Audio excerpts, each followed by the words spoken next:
नमस्कार दोस्तों, राधे राधे सभी को।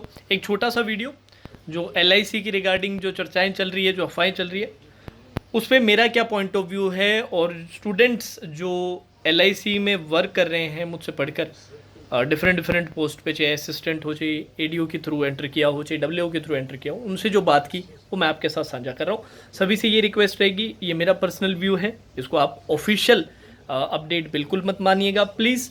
और इमोशनल होकर अननेसेसरी नेगेटिव कमेंट भी मत कीजिएगा, इससे किसी को कोई फ़ायदा नहीं मिलता है। ठीक है, सो लेट्स स्टार्ट। सबसे पहले जो नोटिस आया वो क्लास 3 क्लास 4 की last date of vacancy submission का, और साथ ही साथ नीचे उन्होंने इम्पैनलमेंट लिस्ट के बारे में और मेन लिस्ट के बारे में ये सब बता रही थी, एलिजिबिलिटी क्या रहती है।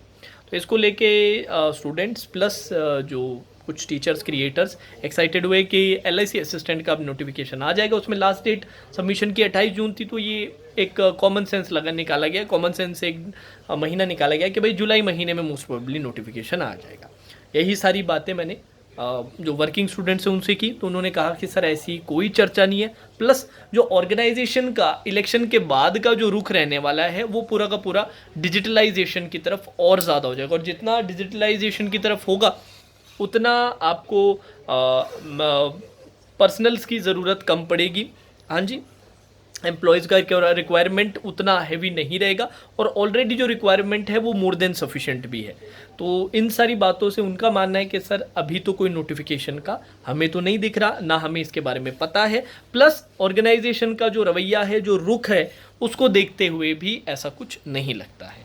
अब हो सकता है कि जो वर्किंग है उनको बिल्कुल आइडिया ना हो, जो भी बैक एंड पे जो हायर लेवल मैनेजमेंट पे जो बातें चल रही हो सकता है इनको नहीं पता हो, और एकदम से आपका जुलाई में नोटिफिकेशन आ जाए। बट मैं आपसे कहूँगा कि इन बातों पे आप बिल्कुल विश्वास ना करें। आए ना आए, जो भी होगा ऑफिशियल वेबसाइट पे आएगा। जब भी आएगा हमारे पास समय होगा प्रिपरेशन करने का, क्योंकि ऐसा तो है नहीं कि एलआईसी असिस्टेंट की जो भर्ती है उसमें सिलेबस कुछ अलग ही आता है, वही बैंक वाला सिलेबस ही रहता है दोस्तों। तो अगर हम बैंक एग्ज़ाम की प्रिपरेशन करेंगे, बैंक एग्ज़ाम की तैयारी करेंगे, तो साथ साथ में अपने एलआईसी का भी हो ही जाएगा। तो हमारा मेन फोकस आरआरबी पे रहना चाहिए। ग्रामीण बैंक का जो अपना नोटिफिकेशन नेक्स्ट मंथ आएगा 100% आएगा, उस पर हमारा ज़्यादा फोकस रहना चाहिए। देखो मेरे साथ लड्डू बैठा हुआ है, मेरे को बोल रहा है लेने के लिए। तो मेन बात ये है कि अभी इन अफवाहों पे अपने को विश्वास करने की ज़रूरत नहीं है, इनको लेके परेशान होने की ज़रूरत नहीं है। मेन जो फोकस हमारा रहे वो रहे आरआरबी पे, ग्रामीण बैंक पे। अब इसके लिए टेस्ट सीरीज़ बहुत इंपॉर्टेंट होती है, मॉक्स देना बहुत ज़रूरी होता है। और अभी तक आपने कोई मॉक नहीं खरीदा है, टेस्ट सीरीज़ नहीं खरीदी है, तो मैं आपको सजेस्ट करूंगा स्मार्ट कीड़ा की टेस्ट सीरीज़ का।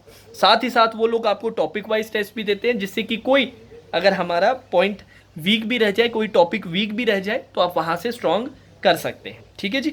अब ऐसा है कि सर हमने ऑलरेडी टेस्ट सीरीज़ खरीद रखी है, तो यार एक सेकंड ऑप्शन के तौर पे भी आप स्मार्ट कीड़ा की टेस्ट सीरीज़ परचेज कर सकते हैं। Link is in the description, link नीचे डिस्क्रिप्शन में दिया है, तो जाके चेकआउट ज़रूर कीजिएगा।